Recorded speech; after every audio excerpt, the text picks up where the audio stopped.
The 2022 NFL Draft is just 1 month away. Who might the Seahawks pick in the first 3 rounds? Rob Rang and I are going to be breaking down all the latest mock drafts out there on Mock Draft Monday here on Locked On Seahawks.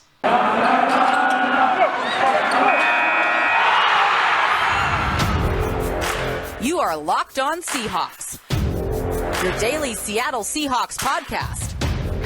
Part of the Locked On Podcast Network, your team every day.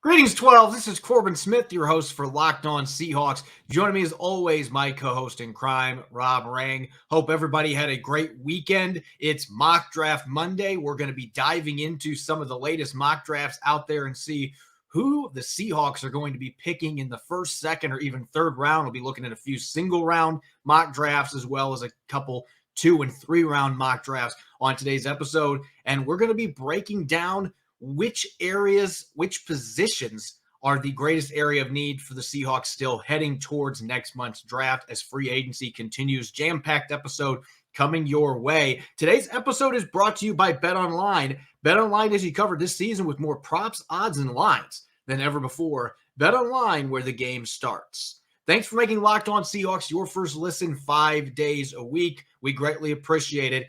Now for your lead story here on Locked On Seahawks. There's certainly been a lot in the news the last couple of days, but Rob, I think we'd be remiss not to mention what came out earlier this weekend. Legendary reporter John Clayton, a good friend of both of ours, a colleague, a peer, passed away at the hospital, had been battling an illness, and it was really surprising news. I talked to him a couple of weeks ago, and so when the news came out, I was like, man, I just spoke with him. This can't be real. And so I wanted to have the opportunity. It's never easy to talk about these type of situations, but you and I were talking about it before the show. I think that we'd be remiss not to dedicate a segment to John Clayton, who really was one of the pioneers of NFL reporting and a one-of-a-kind man.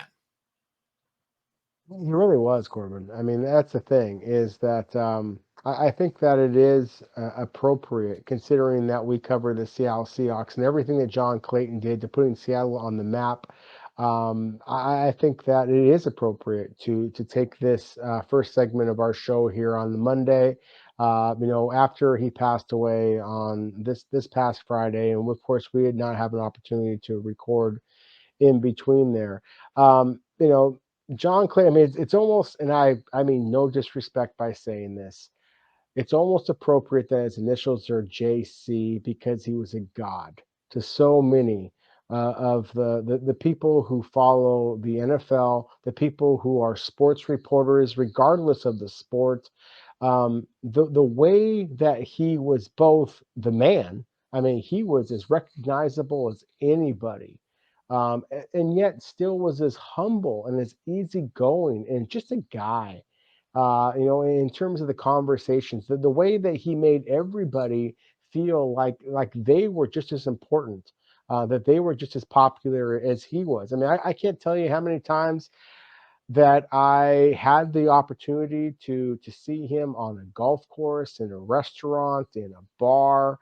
And he just was as easygoing and chill. And people would walk up to him and just interrupt him and want to have a picture taken with him or whatever. And he was always so kind and self-deprecating. Made jokes about himself. We all know the famous ESPN commercial, but that's actually how he was. I had an opportunity years ago. Mike Sando, who wrote an incredibly beautiful letter as a bit of a eulogy for the Pro Football Writers Association. He was one of the first people to kind of, ingratiate me a little bit with John Clayton, and just said that, like, hey, Rob's a good guy, John's a good guy. And I was like, John is so much bigger and so much more well-known than I am. And then I got an opportunity to actually play a little bit of golf and things with him. And John was not the greatest golfer, and I am probably the second worst golfer that anybody has ever met. John Clayton may have been the worst golfer that anybody has ever met. And yet he would tease himself and have fun with it. And that is John to his essence, is that he was out there having fun and and doing the things that he enjoyed, which of course was football. I mean, everybody knows his brain. Everybody has seen him on his TV segments, has seen him on the radio, both at 950 KGR, 710 ESPN. He just defied description in so many different ways. And so, yeah, this is it's a national morning. It's very similar to with John Madden, and unfortunately, just a couple of months before, we are talking about two of the absolute legends of the game, legends of sports reporting, and yeah, it breaks my heart because everything that he was as a reporter, he was even more as a man, and I just it is difficult to talk about because when you have that kind of respect, doesn't matter how poetic that you are, how well-meaning that you are, you can't ever really say it as much as you want to. And all I know is that I thought that John was everything that we all aspire to be, and that we will all remember him very, very fondly. He was so aptly nicknamed the professor with his spreadsheets and how meticulous he was, and reading all the stories. I mean, there were things I didn't even know about him that have come out the last couple of days about him staying up till like 5 a.m. trying to make phone calls to people in front offices and people that are just working in the general office. I mean, anything he could do to get his hands on injury reports. I mean, that's why he was the greatest, because nobody outworked him. And yet he always knew when the time was to take the foot off the pedal, and it's about family. It's time to take time away from work. And that's something that I know is difficult for me to do with my two jobs that I have, especially during the season. But he always knew when to draw that line. Hey, I've worked my tail off all day.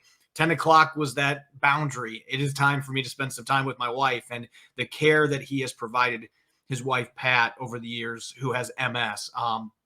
And just, it's remarkable what he's been able to do and the love that he has for his wife. And so I've shared some stories already on my Seahawk website, and I've also shared a video here on YouTube looking back at some of my memories with John Clayton. But, I just always remember as a little kid, and you mentioned John Madden and Clayton. Those were the two guys. I'd go in my basement. This was when I was like 8 or 9 years old, and I would throw a Nerf football to myself.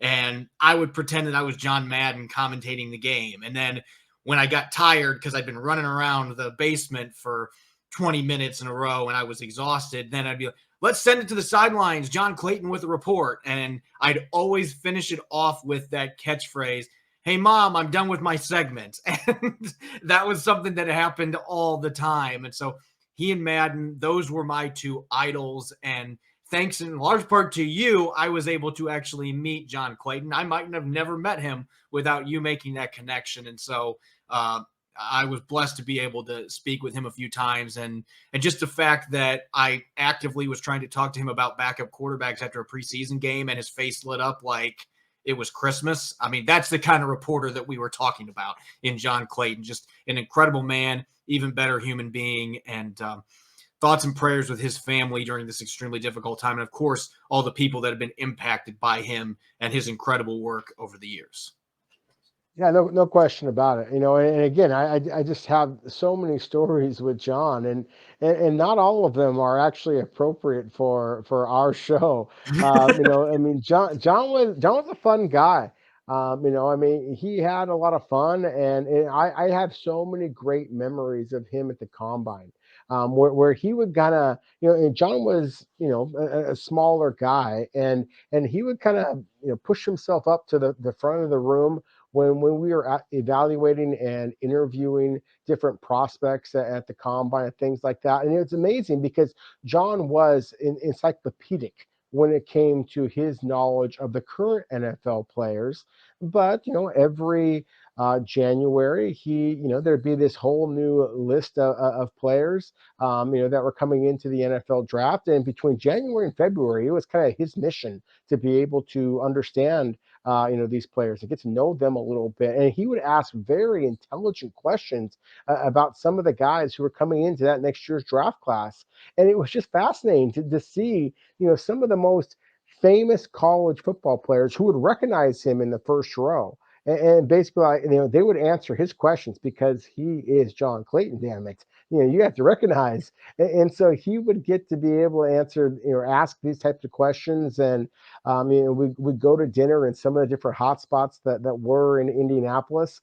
One time he caught me too early on a morning where I had been out a little bit too late that night. And I'll never forget it. He just said, he said, Rob, you look like you're having a rangover rather than a hangover. And believe me, that term has gone through my brain so many times over the years.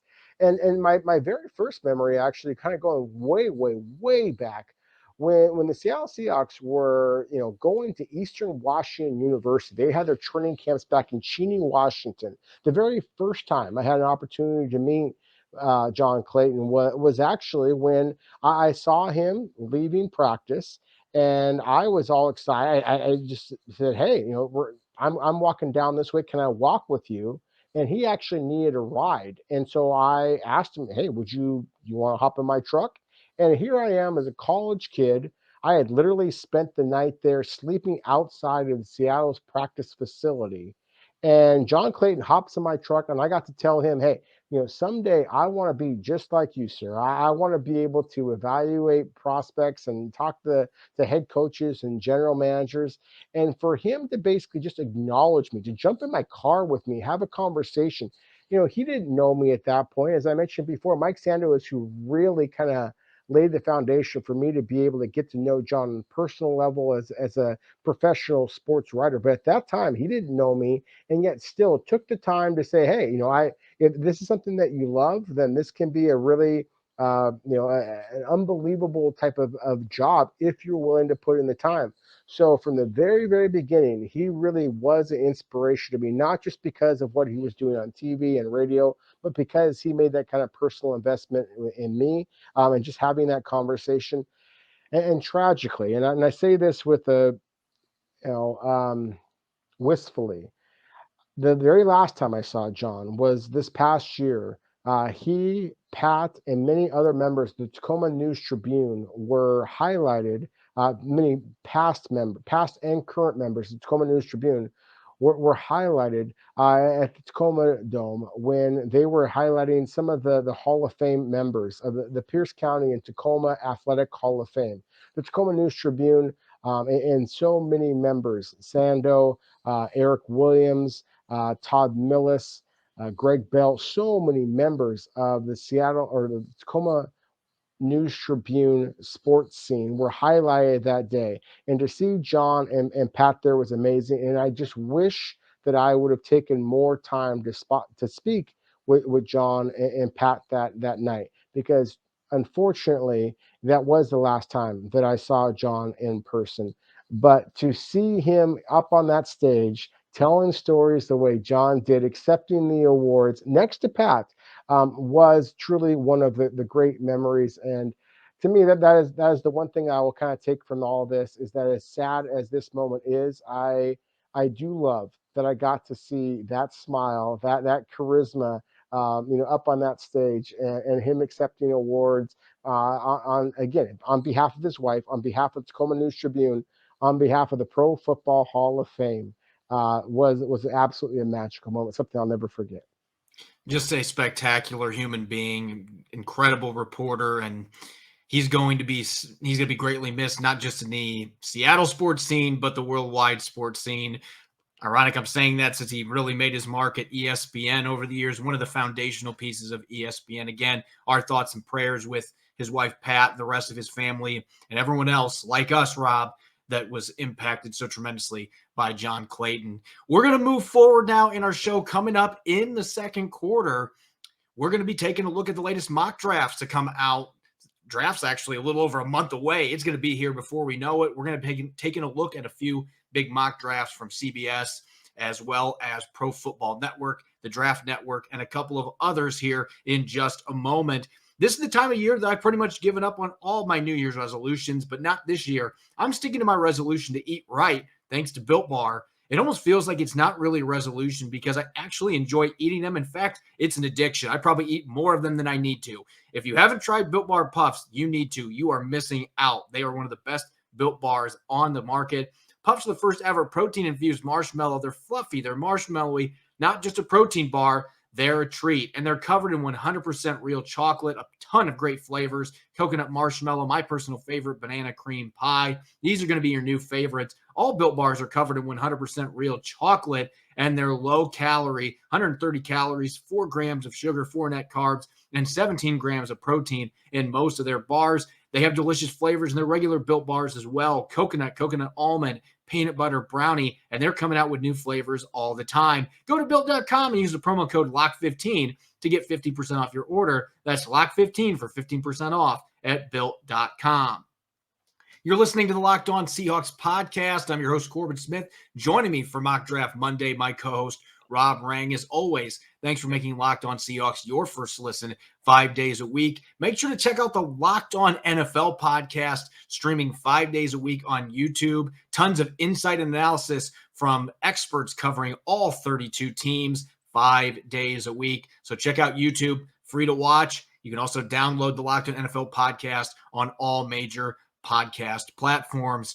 All right, let's get to Mock Draft Monday here, Rob, as we've been doing each and every week, investigating some of the mock drafts that are out there. And with free agency now being a week in the books, there were a ton of sites that kicked out new mock drafts now that teams have had a chance to start addressing some of their needs with veteran players, including the Seahawks. Let's get to our first one here, and this is from the Draft Network, and this was only a one-rounder. I found a lot of the mock drafts this weekend were one-round variety.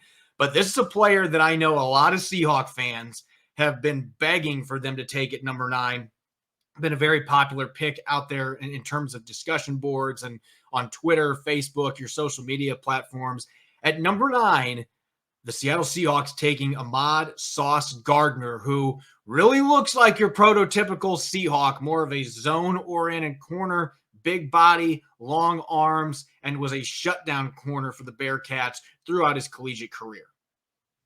You know, he looks like a zone corner. He played an awful lot of man at Cincinnati. He has the length, he has the speed to play just about anywhere that you want him. I think that he has to be in the mix. And I say that with a little bit of caution because, of course, we know that the Seahawks have not invested early draft picks at the cornerback position. And this is Pete Carroll we're talking about. And he cut his teeth in the NFL and coaching just in general from being a secondary coach. So to invest this early of a draft pick in a corner would surprise me. But at the same time, I do think that Ahmad Gardner is absolutely worthy of the number 9 overall selection. I do think that the most likely scenario has Seattle taking an edge rusher, perhaps even rolling the dice on a quarterback, not a cornerback. But again, I do believe that Gardner is absolutely among the top 9 prospects in this draft. I do think that John Schneider will consider staying at number 9 overall and just selecting that player because they're going to want some significant, immediate bang for their buck for the flashiest draft selection that they received in the trade for Russell Wilson. So I do think that this is an absolute possibility, and I do believe that Gardner is, again, worthy of that consideration. I think this kid's going to be an absolute superstar at the next level, and he does fit in with what Seattle has looked to do both in the past and in the present because there is not many guys who are built like Gardner, have his length, his physicality, and definitely his speed and agility. I think this guy's going to be a stud. And I think that, obviously the Seahawks have not taken a corner earlier than the 3rd round, but they have not had a top 10 pick since the first year that John Schneider and Pete Carroll were here in Seattle, and they used that in an offensive lineman, Russell Okung. They got Earl Thomas with their other first-round pick. They have not had an opportunity to pick this early where they could get a blue-chip corner. So I think that this is certainly a situation, if Gardner's there, that I think personally he is the best corner in this class. There's some that look at Derek Stingley from LSU, who's a very good player in his own right. But to me, Gardner's the best corner in this class. If he's there at number 9, he absolutely has to be on the Seahawks short list. And it feels like he's a player that could become a superstar in Seattle with their scheme. And he has ran more man, I think, than some draft analysts have put down in their scouting reports. So I think he can fit into any system. I think he'd be great in Seattle's system.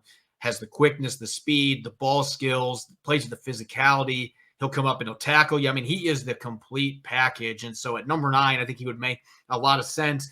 Looking at our next mock draft here, this one was a 3-rounder or a 2-rounder from CBS Sports. At number 9, a player we have talked about extensively on here because in case you've been hiding under a rock, the Seahawks do need to replace Russell Wilson, and they could draft a quarterback this year. And one of the popular names, we mock drafted him on Friday. Nick Lee and I did. Malik Willis from Liberty at number 9. And then the 2 second-round picks, Trevor Penning. Most people are viewing him as a first-rounder, but in this particular mock, goes to the Seahawks at number 40. And number 41, I have back-to-back picks.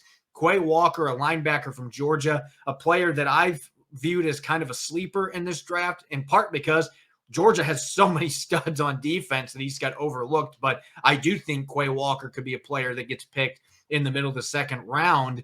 All 3 of these guys have been getting some first and second round buzz in this draft. The big question is Malik Willis going to be worth it at number 9? We traded down and then drafted him in our mock draft. I don't know about number 9 just because he's so raw and there's a lot of boom or bust potential there. No, you're absolutely right. He is raw. There is a lot of boom or bust potential. But at the same time, if the Seahawks are committed to taking a rookie quarterback this year, then why not draft the guy that if you do hit on him, you are talking about a Josh Allen, a Lamar Jackson, even a Patrick Mahomes type of difference maker. I've watched a great deal of tape on Malik Willis at this point. I mean, I bet you I'm 6 games into his 2021 season. I have every single snap that he took at the Senior Bowl on my cell phone, sitting up there in the stands and just recording every single snap, Corbin. And I am telling you, this is easily the most physically gifted quarterback in this draft class. Now, the offense that he was asked to run at Liberty with the head coach Hugh Freeze is basically a half the field type of an offense. And so that's the conversation that the Pete Carroll, John Schneider, Shane Waldron have to have with themselves. Is this guy going to embarrass you because he doesn't truly understand all of the different intricacies that you would expect from an NFL quarterback? Not yet. And so you are quite possibly talking about basically giving him a red shirt year. He is going to make splashy plays in the preseason. He is going to push a team to consider playing him early. And it's not that he's not intelligent. This young man is intelligent. I was impressed by his interview at the Combine. I just don't believe that he is quite ready to come into the NFL. And so do you invest the number 9 overall selection? That's a huge, huge conversation, especially when you're going from Russell Wilson to a guy like this. So I think that this is something, obviously, Corbin, you and I are going to be talking about many, many more times moving forward. But I do think that Malik Willis is absolutely in play for Seattle at number 9. He would not be my selection. I talked about before. I would go with the pass rusher. But at the same time, you tell me the Seahawks are able to check off the box and get the most physically gifted quarterback in this draft class, number 9, get their offensive tackle in the future, Trevor Penning, at number 41, get themselves a pass rusher and Penning at 40, and the pass rusher, Kwai Walker, at 41. That is a home run type of a draft if that actually is how it stands. I just am not sure that any of those players are available at 9, 40, and 41. That to me would be my biggest conversation about that particular mock draft. Yeah, Kwai Walker is a linebacker that seems to be moving up draft boards. He didn't get to play very many snaps his first 3 years at Georgia because look at the linebackers that have come out of there. Every year they have 2 or 3 linebackers that are getting drafted, and usually it's pretty early. And so he's had to wait in line, finally get his opportunity for the national champion. Georgia Bulldogs last year had a really solid season, and I like him because of the positional versatility. He's got enough size that I think he could play one of those overhang linebacker positions in 3-4 looks for the Seahawks, but he's also got the athleticism and the football IQ to play as an off-ball linebacker. I think that's where he ultimately would be if the Seahawks took him. Channing Tindall is the other Georgia linebacker that I really like. Both those guys, I think you could plug into Bobby Wagner's spot next to Jordan Brooks, and I think those guys could play pretty quickly for you. on Seattle's defense. I am not as high at this point on Trevor Penning as a lot of people.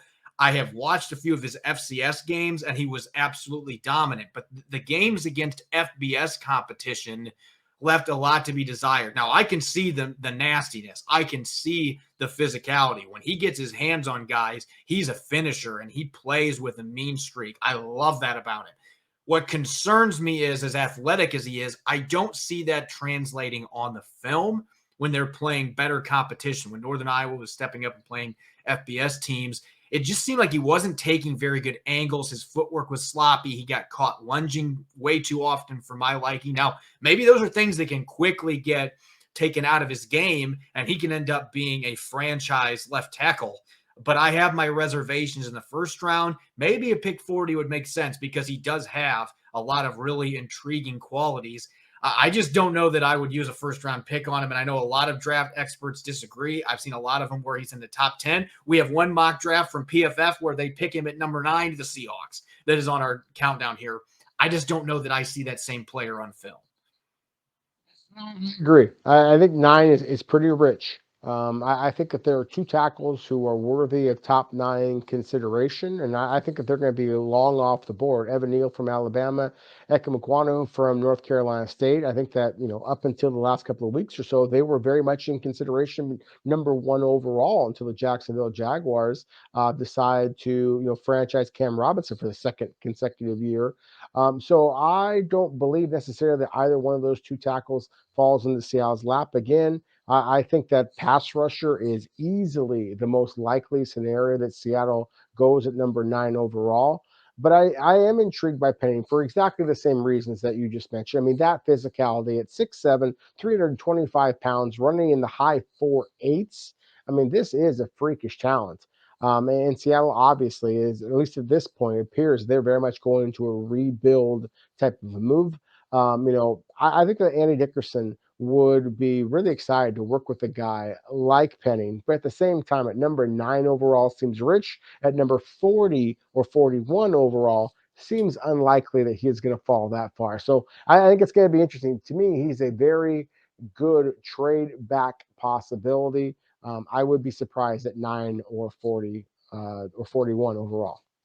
Let's look at one last one here real quick before we move on to our next segment here. USA Today, Nate Davis, and I know Seahawks fans will always remember him for picking them to win 4 games a few years ago when they made the postseason. So he's infamous in the Pacific Northwest for that projection. I know that he has given himself some self-depreciation for that. He's had some fun with it over the years. But his mock drafts, he's actually hit on a couple of Seahawks picks in the past. So not a lot of guys can say that. He has Kayvon Thibodeau falling all the way to pick number 9 to the Seahawks. And this is a guy that for most of the draft process has been viewed as a contender to be the number 1 overall pick for the Jaguars. I don't see any way that he falls to number 9, but there always is a guy or two that has top 5 projections that ends up slipping. And I would think if Thibodeau falls that Pete Carroll and John Schneider are going to be jumping for joy in the draft room, because this is a guy with off the charts athleticism that can come in and immediately be a game wrecker for you off the edge. There certainly are some technical things that need to be refined, but again, in terms of pure athleticism and pass rushing ability, this would be a really fun prospect if he fell into Seattle's lap at number 9. There's no way they're going any other direction if he's there at that point in the draft. I agree with you. I mean, Kayvon is a really, really talented player. I mean, he's been very much in my top 2. He and Aiden Hutchinson have been 1-2 all year long. They are the 2 best football players in the country, in my opinion, and that I expect them to both be top 5 selections. And I think that Kayvon is absolutely still in play to be the number 1 overall selection. To me, I see a guy that has some of the same type of traits as Jadeveon Clowney and Von Miller, that he does have that burst straight up field, has the bend to be able to be that passer. He also has the power that the Clowney possesses. And you don't see that at guys who are 6'5", 250 pounds. But when he locks guys out, he is really, really effective in the running game. I think if Kayvon was playing at Ohio State or Michigan or Alabama or Georgia, it would be a slam dunk top 2 selection. The fact they played at the University of Oregon, and there's a lot of people out there who don't watch much Pac-12 football, that's one of the biggest reasons why people are questioning him. At the same time, there are some concerns about him. I mean, he did kind of shut it down at times. He was pretty up and down. But I'm telling you, in terms of raw talent, which is what John Schneider and Pete Carroll have always prioritized, then he absolutely is among the top 9 overall selections in terms of raw talent. So, yeah, if he was there, I think that he would be on Seattle's very, very short list, quite possibly the selection. But don't give my guy Nate Davis too much flack out there. He is very good at what he does, and he is just looking from a little bit more of a national perspective rather than just a Seattle perspective. So I do think that that Nate has gotten many more things right over the years than wrong. And so again, while I don't necessarily expect that Kayvon's going to fall all the way down to number 9, I do think that he is absolutely a lock top 10 selection, and that he would be among the players that Seattle would be strongly considering if he were available to them, surprisingly as it would be. We're 1 week into free agency. A lot of players have signed. There are a lot of players that we thought would be signed by now that are still available on the market. So here in a moment, Rob, you and I are going to be taking a look at which positions are most critical for the Seahawks to address before we get to next month's draft in Las Vegas. It's that time of year again as college basketball's tournament is finally upon us. For all the latest odds, contests, and player props, BetOnline.net is the #1 source for all of your sports betting needs and info. BetOnline remains the best spot for all your sports scores, podcasts, and news this season. And it's not just basketball. BetOnline is your continued source for all your sporting wagering informational needs, including live betting and your favorite Vegas casino games. Head to the website today or use your mobile device to learn more about the trends in action. BetOnline, where the game starts. You're listening to the Locked On Seahawks podcast. I'm Corbin Smith. Joining me as always, my co-host, Rob Rang. Happy Monday to all of our listeners. Thanks, as always, for making Locked On Seahawks your first listen 5 days a week. It's time to shift away from draft talk back to free agency. The Seahawks made a few moves this weekend. Rashad Penny re-signing on a 1-year deal. They were also able to bring back Quentin Jefferson, who's had 2 previous stints with the Seahawks, a respected rotational defensive lineman that's got some starting experience, has some scheme flexibility. We'll be diving more into those signings when we talk grades tomorrow. But, Rob, I want to look at where the Seahawks stand right now from a roster standpoint. And we're going to have a chance later this week to dive even deeper into this, kind of get a macro look at the roster, where the Seahawks are at. But right now, I just want to talk about which positions they haven't necessarily addressed that are still the most pressing needs in free agency heading towards the draft. Let's start on the offensive side of the football. I'm pretty sure I know where you are going to go with this because there's one very glaring positional need for the Seahawks on offense that they've been rumored with a number of players and nothing has happened up to this point. But what is the one position you think Seattle still needs to make a move before they get to the draft? I'd argue there's 2 positions. I think that both quarterback and offensive tackle, both. You just look at their depth chart. I mean, it's a little bit frightening. So whether they're going to be veterans, whether it be the rookies in the 2022 draft class, I think those are the 2 positions that they're going to be focusing in on.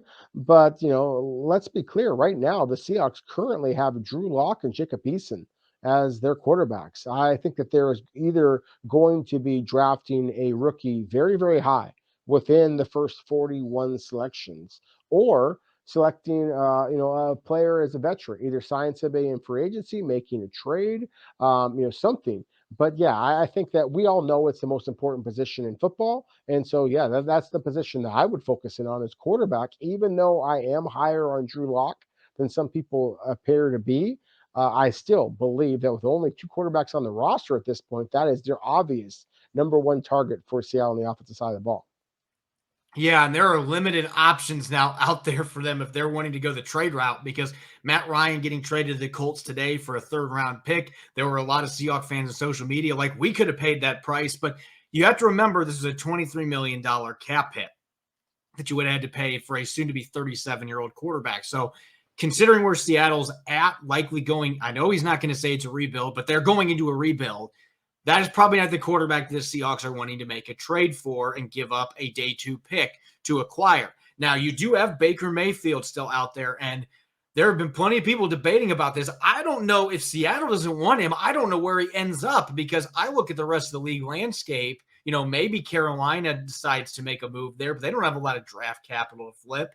And this is a guy that's got an $18+ million cap hit that's all guaranteed. So Cleveland, good luck trying to move him now that you got Deshaun Watson. You might have a very expensive backup holding a clipboard on the sideline. And I know Mayfield is not going to be content with that. But I mean, if the Seahawks are not going to make a run for him, there's a few other teams that could maybe blow up their quarterback rooms by bringing him in. But I mean, there are very limited options for him. You got guys like Gardner Minshew and Tyler Huntley out there that are backups for teams that might have starter upside. And I know fans of the Pacific Northwest would love Minshew coming back after he started at Washington State.